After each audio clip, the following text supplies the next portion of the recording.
Cavalier faithful, welcome on in. It's Cavs Encapsulated, episode 11. We have a lot to talk about. We are going to be discussing this impressive run that our Cleveland Cavaliers are on. 8 games in a row, and not against scrubs either. Good, competent competition. Everyone on the roster, from the top of the leadership to the bottom of the bench, is playing exquisite basketball. We're going to show you some stats. We're going to talk about the future direction of this team as far as upcoming games, like we always do. Who are they playing this next week? And of course, we have to touch on the topic of some NBA and G League news with a couple of suspensions coming down for our Cleveland Cavaliers. But we're going to get all into that now. Hope you guys are enjoying this content, hitting the like button, hitting the subscribe button. We appreciate everyone, even the haters. We appreciate everyone. But Logan, I want to hear your thoughts from this first, because you were the first person, even over the weekend, to say, hey, we need to bring up some tweets. We need to talk some numbers for this upcoming episode of Cavs Encapsulated. Let's just run down this tweet from Danny Cunningham really quick. So this is from December 15th. Cavs, 13-3, best winning percentage in the NBA. 121-point offensive rating, 5th. 109.5 defensive rating, 1st. 12.2 net rating, 1st. 3-point attempts per game, 2nd at 42.5. They said that we were going to play with a quicker pace. I wasn't certain if I believed them the first couple of, the first month or two of the season, but here we are. And the 3-point made per game since that December 15th date at 15.9. Defensive rebounding percentages through the roof. Offensive rebounding percentages through the roof. The effort is there. And Logan, before I throw it to you, that's just the most important thing to me.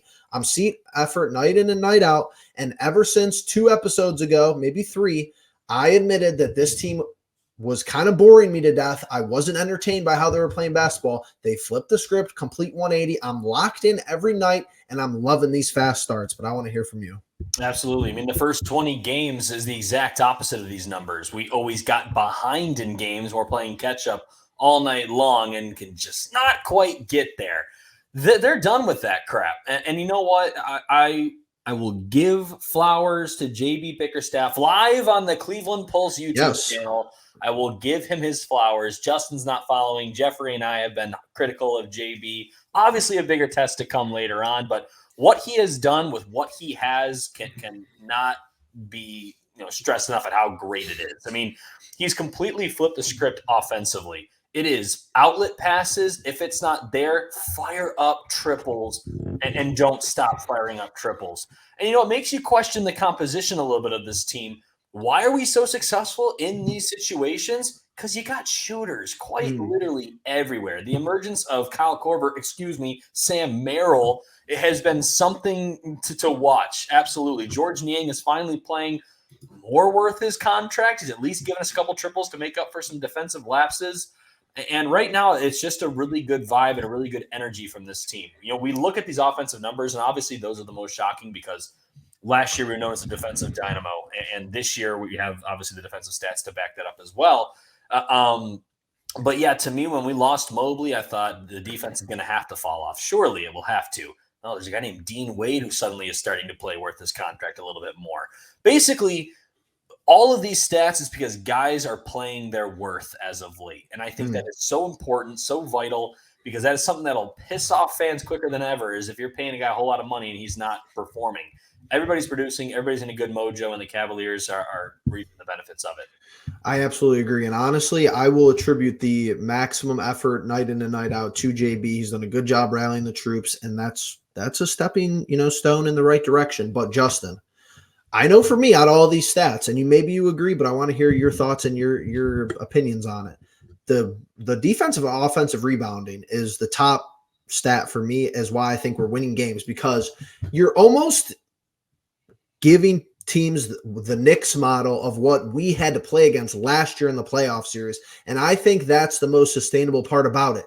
Even when teams have competent defensive possessions against us, we could get an offensive rebound, Jared Allen, mostly. Even our guards are a little bit scrappy, and we could still score the basketball on the second or third, time we've had the ball in one possession. It's been a pleasant surprise for me. But Justin, is there a stat? Is there a number? Is there just a feeling that you've had throughout this winning streak that has really stood out to you? There's not really a stat that pops out to me. I think that it's shocking that we have these numbers without Evan Mobley. I think that's one thing for me that defensively, I think JB is one of those guys who it's clear that's his specialty. That's his like know-how and everything. And I think getting a lot of these guys like a Sam Merrill, getting a CPJ, getting the guys who are going to like scrap and fight for rebounds and for, open shots and for the ball in general. I think a lot of that is just very indicative of what we've been able to get out of these last 2 weeks. And for me, I think it's all about like, I can't believe this. I'm a very much outspoken Sam Merrill doubter. Me too. And you take his last 10 games on this team, he's better than most players' averages right now, including Max Strus. So this for me is just like I love one of the best clips in the league. Yes, but with that being said, why were we not able to see this last season? Why weren't we able to see it earlier this season? And all of it is very clear that he didn't have the opportunities because of the guys in front of him. Now with DG, Evan Mobley out, and obviously now Karras has missed games here and there, and he gets those minutes, he's been producing. And we know that it's, last night he goes crazy. The night before he doesn't have the greatest shooting night, still hits a good amount, but at the same time, I'm trying to keep everything sane because while this has been such a phenomenal stretch of games without DG and without Evan Mobley, and the way we've kind of just completely swung things around, like Logan said at the beginning, from the beginning of the year to now, it's been incredible, and I've enjoyed it. But I can't not think that there is something looming behind DG and Evan Mobley coming back and then not being able to see as much of Sam Merrill. We were already having that issue with CPJ, and now I think Sam Merrill has proven that he should probably see more minutes than CPJ, and I think there's an argument to be made that he should see more minutes than George Niang. And at that point, you've already put two guys a guy you signed in the offseason and a guy you drafted, behind another undrafted player who you brought through the G League. I just think that there's going to need to be real conversation because you can't stand put again at the trade deadline this year. Last year you did it. It was fine. You went out, signed guys. I'm of the opinion that this is not a third round team unless you get lucky with matchups in the second round. And that's just my honest opinion right now. I love everything that's happened in the past 2 weeks. I love those stats and everything. The regular season is important. I love it, but it's just not the playoffs. And while this is great and everything, I'm very much a thinker of when playoff time comes, will we be able to replicate these things? I just don't know. Justin Jeffrey, if I can propose one thing real quick. Please. I know you guys usually propose the questions here. I'm your guest. But Please do. If I may, over these last few weeks, we see the emergence of a guy like CPJ, a guy like Sam Merrill. Where the hell does Caris LeVert fit on this team? Personally, he doesn't. Because my thing is that all I heard about this guy last year, and this is going to be an overly positive episode recording, but what I think the first roundtable discussion that we had, me talking, Logan talking, Justin talking, is we're really impressed. We love what direction we're headed in. We're on an 8-game winning streak. But this is what we kind of expect almost from these players. And yes, we're getting above expectations from a decent bit of guys. Your Merrills, maybe a little bit of flash and Niang, here and there. Craig Porter Jr. being undrafted. I get that. But we always knew that we could play like this. So it's going to be positive that we are. But even when we're playing bad, it's going to be, hey, if it doesn't translate to the playoffs, it really doesn't mean a whole lot. That's what Justin's saying. It's not a negative point. It's just a critical point he's bringing up. Perfectly fine. JB, he's done a great job so far with these injuries. How is he going to do when he comes back? To Logan's question, LeVert's role last year, I felt like was a little bit there. This year, he is the last person on the bench, for the most part, outside of your Damian Joneses and people like that, who has a role. Merrill comes in and shoots. Craig Porter Jr. comes in and distributes the basketball, gets us into offensive sets. Niang comes in and shoots. Wade is now a starter who is garnering starter minutes, rightfully so, being the 3-and-D guy that you need. Okoro's your perimeter defender. LeVert, I have no idea. It's give him the ball and go. Maybe he makes some plays defensively. He's not really that good of a three-point shooter. He's not really good finishing around the rim. His medium range game is pretty much his best asset, kind of a disappearing thing in the league. He's not your Donovan Mitchell elite, all-star, all-world player that he potentially can be. He's not going to be your Mobley down low, and he's not going to be a point guard like Darius Garland. So we're looking at the February 8th trade deadline, and I kind of agree with Justin. I think you have to do something. It's not even to like just to do something, but I think LeVert's the candidate to get moved. I know they rant and rave about him, but coming up on February 8th, we're going to have a lot of discussions about who should go, who should stay, what moves they should make, who they should make them for, and who's going to see minutes going forward. But Logan, how do you feel about that? It's weird, right? Because Caris LeVert, he's that kind of numbers guy, right? You look at the numbers like, oh, why wouldn't you want that off your bench? And I'm obviously one of the Caris LeVert's biggest supporters, but right now, seeing the way we play, and mind you, he's missed a few games too here with a wrist injury. I just kind of feel like he's one of those guys that might take a lot of air out of the basketball, and we can't be having that. The ball's been hopping really, really well. I think LeVert is one of those guys that if you tell him like what to do, he will step in line and adjust. But it doesn't change the pure fact that we just have a lot of freaking guys that kind of deserve minutes right now. Yep. And I don't think many people will take a call on a guy like George Niang. Someone like Okoro, people might not take a call because they're not sure. Why aren't you playing him in Cleveland as much if you think he's so worth this? Sure. We play LeVert a lot of freaking minutes. He does produce a decent amount for us, but it comes down to fit. It comes down to composition. And right now, it's not one guy coming back. It's two guys, two starters, meaning two guys in that starting lineup are getting moved to the bench. Or I guess, it'd only be one. Wade would be going to the bench. But And Okoro. There we go. Okay, yeah, I forgot Okoro was the starter. But even LeVert, I'm not even trying to be like that person, but these last couple of games without LeVert, I totally forget he's even there. Like that's what I'm saying. They show him on the injury report, and I'm like, but it's at the end of the day, like he kind of reminds me of, and it's not going to be a big blockbuster trade in my estimation, and I don't think that he was the same type of player as this person I'm about to mention, but he kind of reminds me of how we ended up deciding Lowry was going to be expendable. Like, yeah, do we really want to play super, super big ball? Like, do you really want to play super, super ball dominant guard ball? That's the question you have to ask yourself. Darius Garland, pretty ball dominant. Donovan Mitchell, pretty ball dominant. LeVert, pretty ball dominant. I mean, even guys like, Max Strus, your off ball guy, but, Jared Allen's been getting the ball a considerable amount. So, Justin, is LeVert your consolidation piece, or is it another person? Is it LeVert and another person, or how would you approach the trade deadline? Here's my thing. You absolutely can't do one for one because it doesn't fix the issue of having a deep roster. As much as I'd love to be like, hey, let's go get Obi Toppin for Caris LeVert. One, Indiana already had them. I'm sure they don't want him back. And two, it doesn't solve your issue. Yeah, TT's gone, and I think that he was providing you valuable minutes. Here's what I'll say about the one for one in that scenario. You're getting rid of a guard on a guard-heavy team to back up your 4 to 5 position with a guy who has some versatility. I think that's a good move. I think you can make an argument for it. I think a lot of people will be like, why would you do that from the perspective of outside, because I'm thinking a lot of people think LeVert is very clearly better than Obi Toppin. But again, it doesn't matter if the player themselves is better. I'm building a team. I'm building a championship team. Mm-hmm. I need pieces that complement each other. And I don't know why. I had a thought in my head while we were talking about this, about Max Strus, Isaac Okoro, and rotations lineups when guys get back.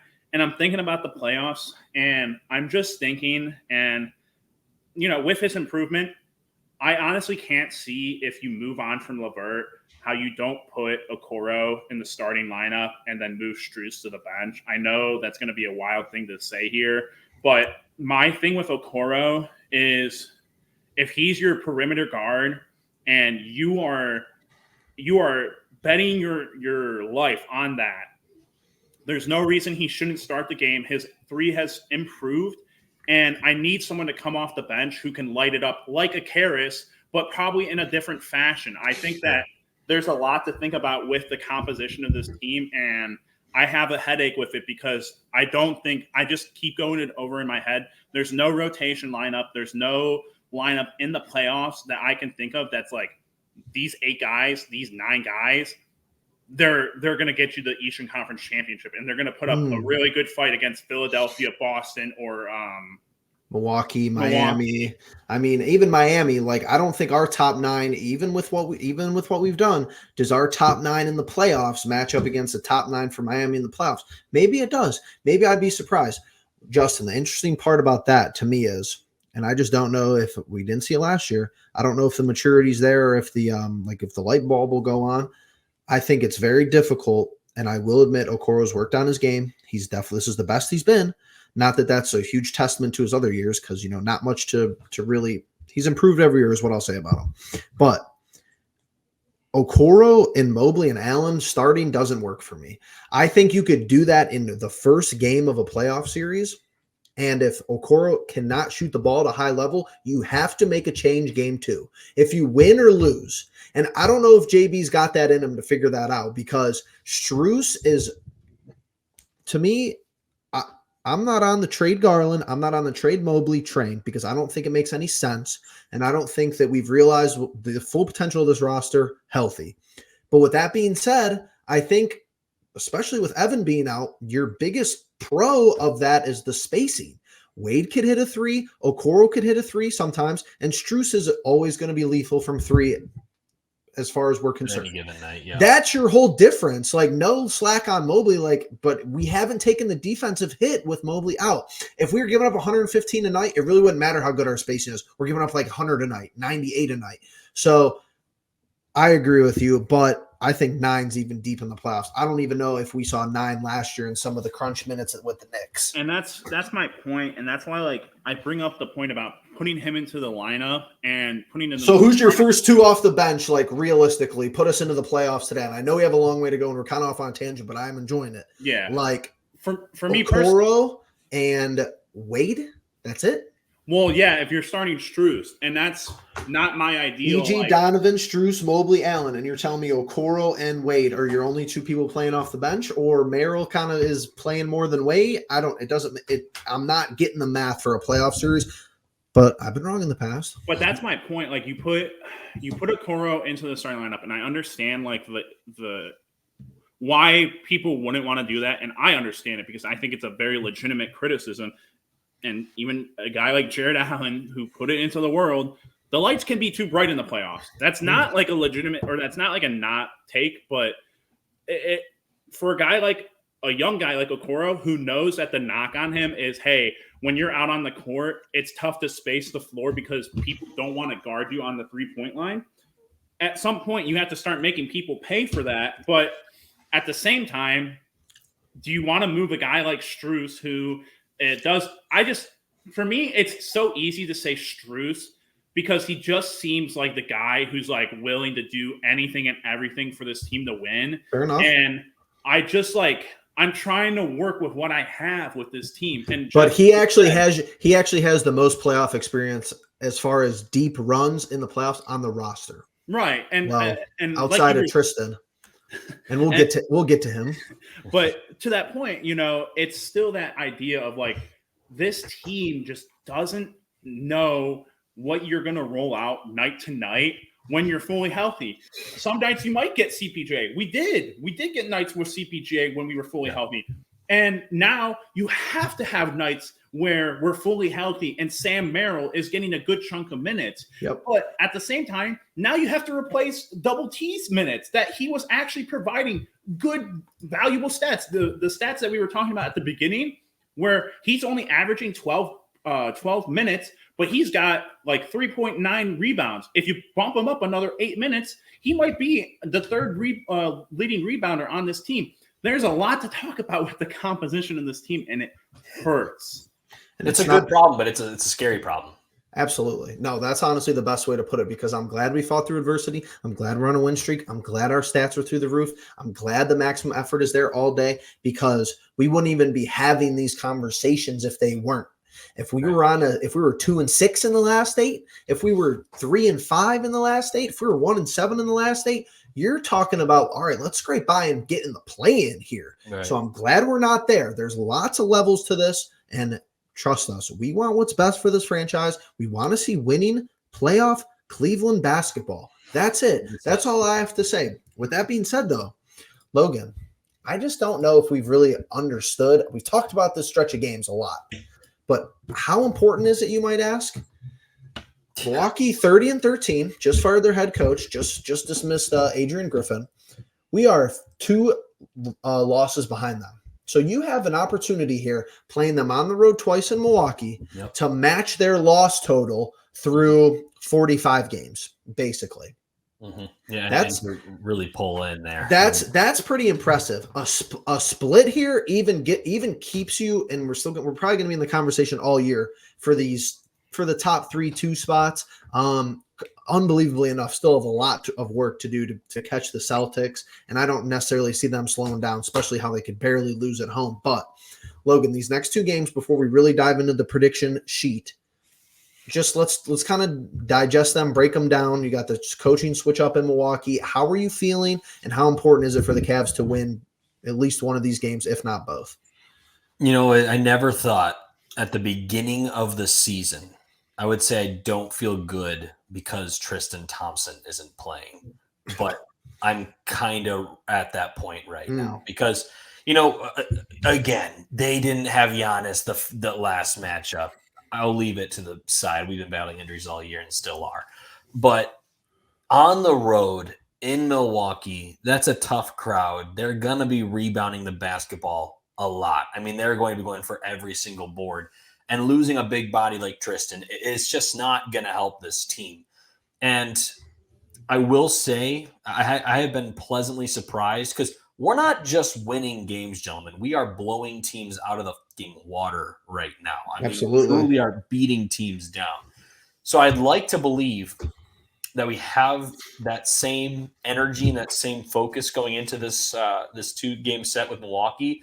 And to me, if you can grab one, I am over the moon. I'd love to just grab one, but it's going to take a whole lot more than just energy and effort. You need available bodies that are ready to go. And I know Milwaukee, they took a pounding on ESPN national television from us. They're going to be coming for blood. And, it's funny. I sit here and look at their record 30-13. Why'd they fire their head coach? And then I remember in 2016, we fired David Blatt with a 30. David Blatt move.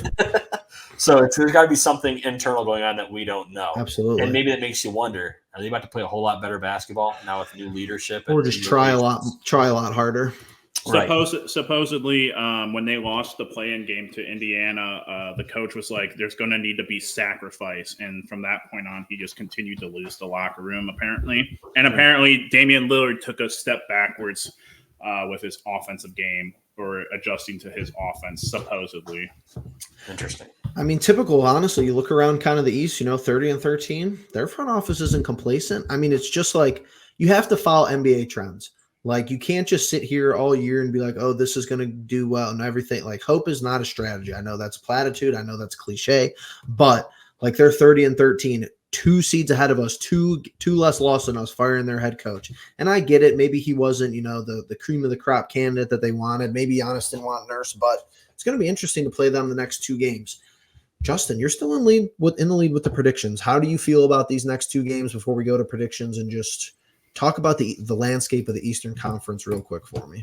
Yeah, I mean, you want to talk about an interim coach coming in and, getting guys fired up. Look at the NFL. Look at the Raiders. The Raiders coach went from interim to head coach, and, he did a pretty good job with them and motivated his guys, had guys go to bat for him for their jobs, saying that they wouldn't re-sign if he wasn't there. So, I mean, that just goes to show you how important it is to have that kind of connection with your with the coach to player relationship. And like Logan said, I think that Milwaukee's probably going to come out with some fire. I would not put it past them that one of these games might possibly be a blowout. It could be this first one, but it's going to be tough. I think they're going to be at full power by the time we play or when we play them.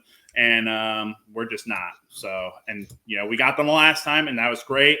But, I look to see how things go this time around when players are, probably not just shooting, poorly. Absolutely. And like I said, before we go to predictions, I'm glad Logan kind of reminded me there, but we're going to talk about it. So within the last 48 hours, Amani Bates suspended 2 G League games for entering the crowd, which I haven't really heard specifics about that. It kind of sounds like it could have been something with ill intent. It kind of sounds like it might have been a weird G League rule that he just violated and he was in the crowds and you're not allowed to do that. That was 2 days ago, I believe, or whenever it was. And then today, get the news, Bleacher Report, Tristan Thompson, 25 games suspended for violating the NBA NBPA anti-drug program, couple of growth hormones and just basically performance-enhancing drugs is what we're going to call it. 25 games, same amount of games that John Morant got. We know what happened there, and pretty large suspension in the landscape of the history of the NBA. I want to go to Logan. I want to go to Justin. Then I'm saying about 2 sentences, and then we'll go to predictions. But Logan, I'm curious to hear your thoughts.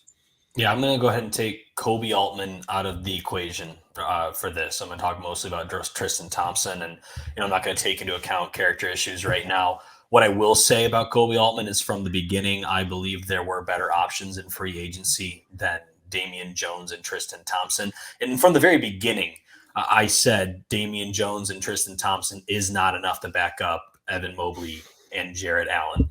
And, I was kind of hopeful maybe this Isaiah Mobley kid is good. We haven't seen him. Haven't seen a minute really of him playing this year. And I don't know what that's all about. And for those saying Tristan Thompson is playing so well that he is outplaying Signy Damian Jones, let me let you in on a little secret. Everybody in the NBA is outplaying Damian Jones. Literally.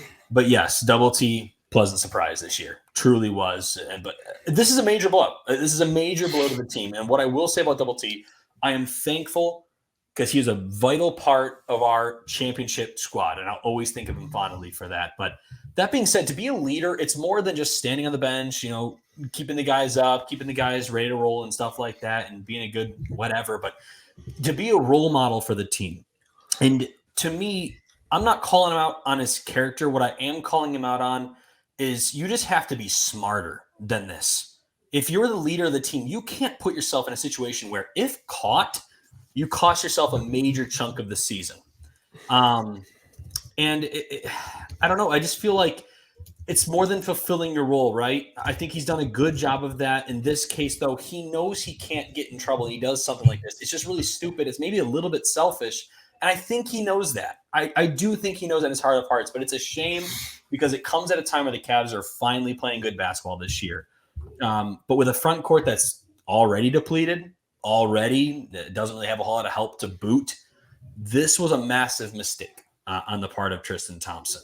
At this time of the year, in this season, this year's composition, this team overall, we could ill afford to lose a player to this. We've dealt with injuries. We've lost tons of players this year. You're telling me now I have to deal with a 25-game suspension for my only competent big man on the whole freaking roster. So to me, it's just really disappointing. I hope Tristan learns from this, but it's not fun. It's just not. I say this, it's been a positive podcast, but this was news I didn't want to wake up to this morning. And maybe it makes the front office wake up with the deadline fast approaching. Well, very eloquently said. If you ran our Twitter, me and Justin probably would have had a little bit less stressful of a day, but everything's true. Everything's valid. Justin, if you don't have much more to say on this, I totally understand it. I'm not going to harp on it very long, but just curious if you got anything, verbally to say on the episode. No, I mean, for me, it's just a matter of one, the character in question has all these issues. It's very well known and very well documented. My issue with this is that it's 25 games and it's very much not even going to be, if by the sounds of it, not going to be contested and not going to be argued against, which means that one, he just admitted to probably doing it and was like, yeah, I'm on them, whatever, I've been doing them.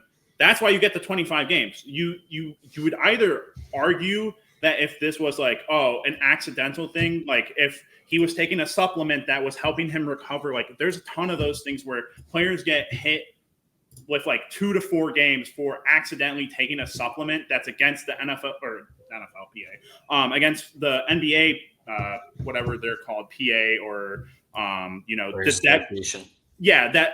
makes the rules on supplements and whatnot. Because listen, it's accidentally happened in the past. I know what you're saying. Yeah, it's happened. All these players take supplements. They do, and it's not like all of them are performance enhancing drugs. But the point of this with TT is that he was playing really well. I'm telling you, 12 minutes, and he's barely underneath like our third or fourth leading rebounder. You give the dude 8 more minutes to get 20, and he could be your third leading rebounder with 6 or a good amount.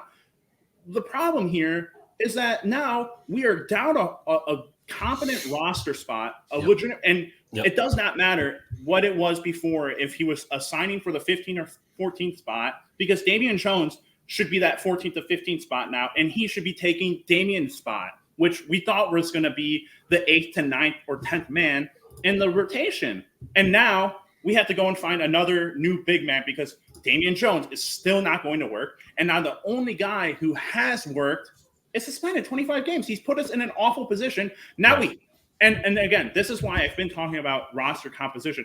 Now we absolutely positively have to, because he's not you don't know going into the playoffs now.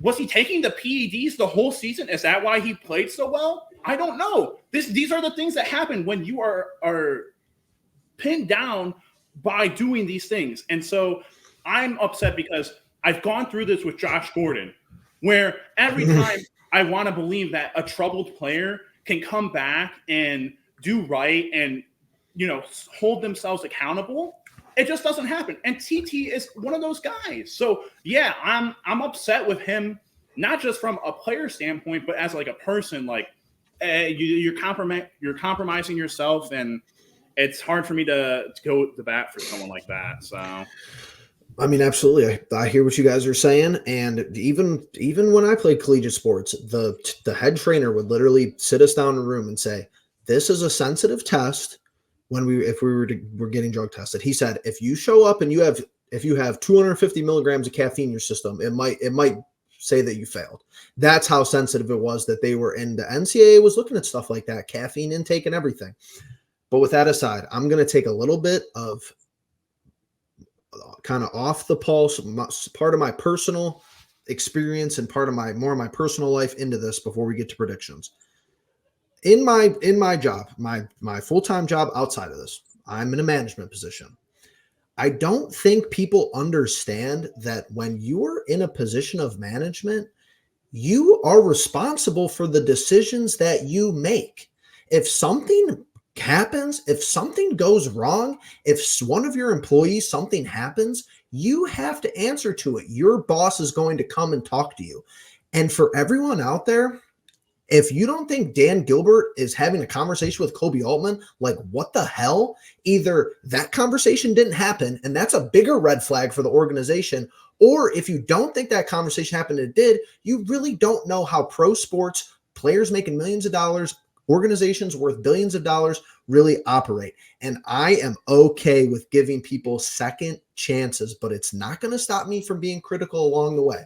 Put Tristan to the side, whatever, selfish shit. You've been in the league for 10 years, kind of inexcusable, whatever. Why are we acting like Kobe Altman does not have a history of this? You could say you could have all your opinions. You could say this, he's done a great job, general manager, got us rebuild. I'm here for it. I think you have valid arguments. I don't necessarily totally agree with everything, and I know people are going to cry again. Whoever sees this, people are going to cry again. He was in the front office when LeBron left the second time. Okay, maybe that's like a 2 out of 10, 3 out of 10. He traded for Kevin Porter Jr.'s draft rights. All right, okay. This is the same front office that when we re-signed Kevin Love to a super big deal, he was pouting on the sidelines. He didn't even want to inbound the basketball.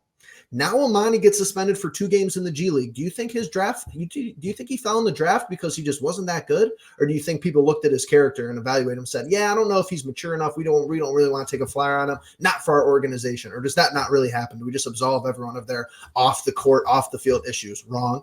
Here's my thing. If this was a one-off issue, if our general manager wasn't drunk driving in the offseason and there was no accountability for that, and now I'm really going off. It's not the first instance. So you guys can come ratio on me on Twitter. Send all your hounds, send all your dogs, send your followers, 10, 15,000. That's fine. I'm going to be my person. And the Cleveland Pulse is going to be what it wants to be. You guys could go be whoever you want to be. And you guys got me today.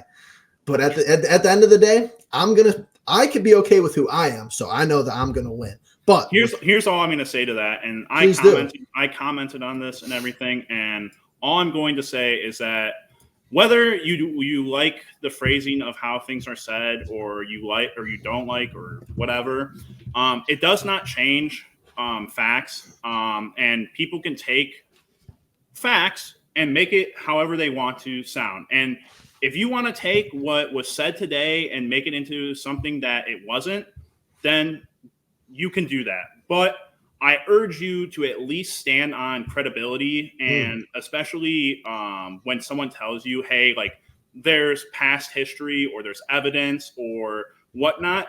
Don't be an ignorant person and just ignore that and just, be like, no, I'm going to hold this opinion because I just hold it. And that's that.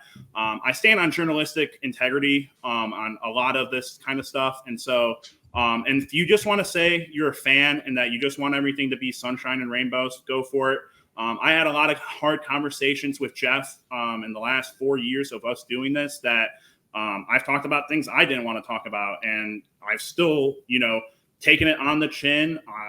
I'll continue to do so. But as long as I am a part of this and doing this, I will stand for journalistic integrity. And so that's my biggest thing with it.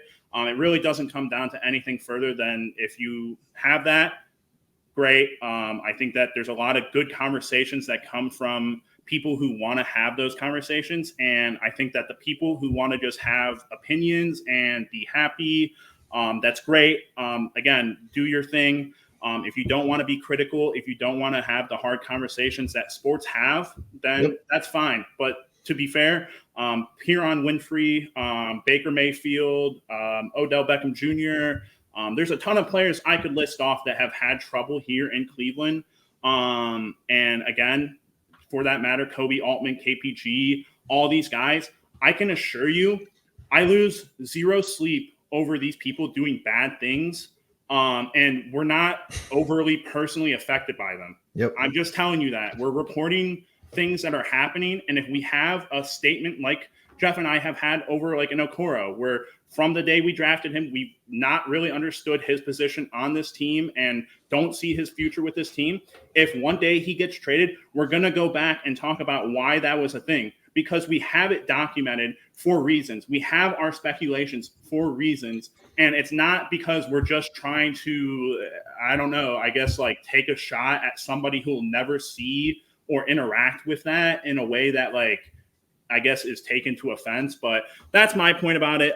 Just have a little bit of journalistic integrity. And if you're not going to, just say that and be done with it. And we'll be at the top of the list of people who to tell you we were wrong too, which is the other part of the equation. Yeah, and all three of us hold ourselves very accountable, especially like a guy like Logan who wants to be in the business of broadcasting. He's never going to be one of those guys who like attacks on a player, and none of us have ever done that or will do that. So I would very much, if people are watching this video and saw that interaction, I'm just telling you, I asked for, transparency, and I tried to stand on niceties and everything. And that's that. I'm not going to say anything else about it, but that's the character that the Pulse is and will continue to be. Yeah, I mean, journalism, guys, there's facts and then there's opinions. There's a take is a take is a take. And we're never going to agree. Look at the world and the way it is today. People don't agree on a whole lot. And you know what? We all rally around the Cavaliers. We all rally around this thing called sports. And that's what's beautiful about sports is we can all have these different ideas. But to sit there and act like Jeffrey called Tristan Thompson the worst person in the whole wide world, it's just not right. It's speaking loudly. It's speaking from a mind of disappointment. And believe me, I don't think Tristan Thompson will lose sleep on what Jeffrey, Justin, or any of us say. Absolutely. To the fan, it's a fan expressing their disappointment. I'm not sitting here absolutely like just going and laying in on Tristan Thompson. I won't lie. I freaking read off my freaking phone when I made my point about Tristan Thompson because I wanted to get it out as clearly and as plainly as I could. He did something wrong. I think he can recover from it. I think he knows it. But to sit here and try to silence somebody who has an idea or a perspective or an opinion on it, that's just not how it works. You know, you can have a take, we can have a take, we can disagree.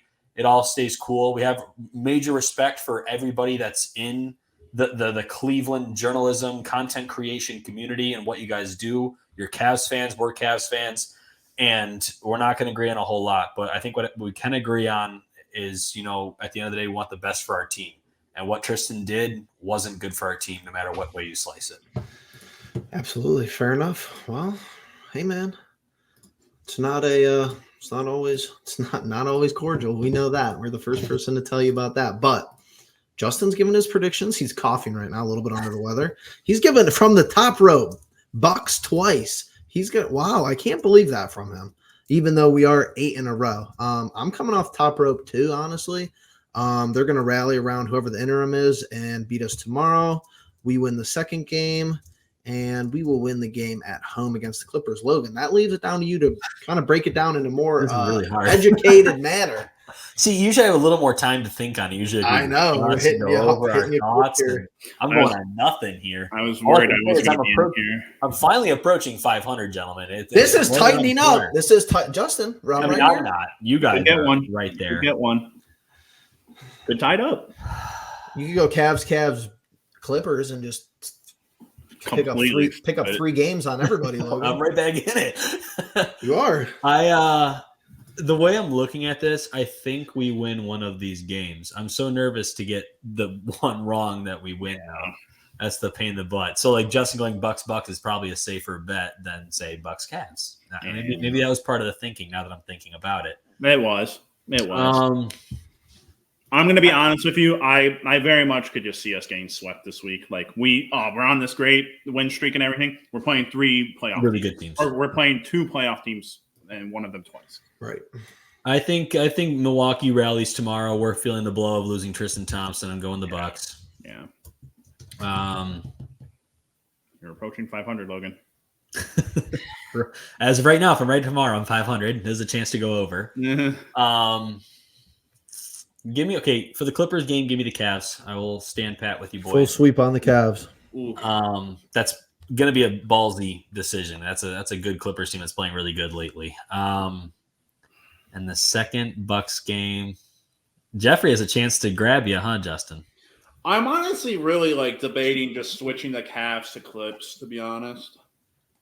Man, we just had a great. I can't believe that we're playing. Man's like, we're getting swept. Can I make a point really quickly? Can I just say something? Yeah, please. It might help me. Since the ending of DG and Evan Mobley going out, our schedule got so much easier. I mean, you go back and you look at the last 10 games outside of playing Milwaukee one time. I'm pretty sure we haven't played a 500 team in a very long time outside of the Bucks. Yes, sir. Orlando's 23-20 or 23-21 now. I get what you're saying though. The schedule conveniently got super easy right when we came down with injuries, but we started with a hard schedule, so we deserved it. Wait a minute. Wait. What did Logan say about the Magic? Oh no, the Magic are all right, but the Magic are Utah from last year. We know they're frauds. We know they're frauds. We know. I know. Beating the Magic in January doesn't move me, but it's fun for the win streak. But everyone else, since that streak outside of Milwaukee, I'm pretty sure is under 500 that we've beaten outside of the Magic, who are frauds. I'm gonna go Bucks. I think we get out rebounded both nights, and that makes the difference. Oh, change me to Clips for the last one, please. I'm letting him slide in for the last minute change. Ridiculous. I can't wait till the Cavs win that game. That'll be great. I can't wait till the Cavs go fucking 3 in a row. Continue to roll. I mean, hey, let's roll. I'm all for it. I don't care about my predictions anymore. I'm honestly I'm sitting here with this team, and it's so pleasant because I just know in years past, you would watch these guys with full strength, and they would not be good. And it's just I love seeing this, but I also know that there's more to come, and there's the playoffs, and there's more to the regular season than meets the eye. So hopefully these are my parting words. Hopefully by the next time we're on here, we'll have a little bit more clarity on the rest of the roster. Fair enough. Logan, anything to finish this off before I get the outro going? Really proud of what the Cavs did. Whatever happens the next 3 games, I won't really be too critical on. I think this is a really, really tough stretch, and Mobley and Garland can't get back soon enough. One, because we can use the depth in the front court, and of course, Darius Garland, you're hoping his head is clear and he starts playing some good basketball. But 2, because we got to find out soon, very soon, like Justin said, what this team is going to look like, and we're not going to know until we get those 2 pieces back. Absolutely. But with that being said, plenty of content on the way. Just sit back, be excited, just enjoy locking into these games. I know I've had, whether it's the quick starts, whether it's how we keep the effort going all night. The Cavaliers are back. They have not been back like this since, middle of the season last year, late into the season last year. So, yeah, it's been enjoyable hoops. Is Sam Merrill the new Chetty Osman for Cavaliers? Oh, he's been considerably better, but yes, as far as equivalents, Austin Carr's tweeting at him and Curry in the same tweet. So it's been a weird month for the Cavs, but it's been a good month. We have some road bumps. We have some, things we have to get over in these last 2 days with some announcements coming out. But yeah, with all being said, if you agree with us, if you disagree with us, if you can't stand our takes, if you agree with our takes, we appreciate every single one of you, and we appreciate you being the pulse of it all.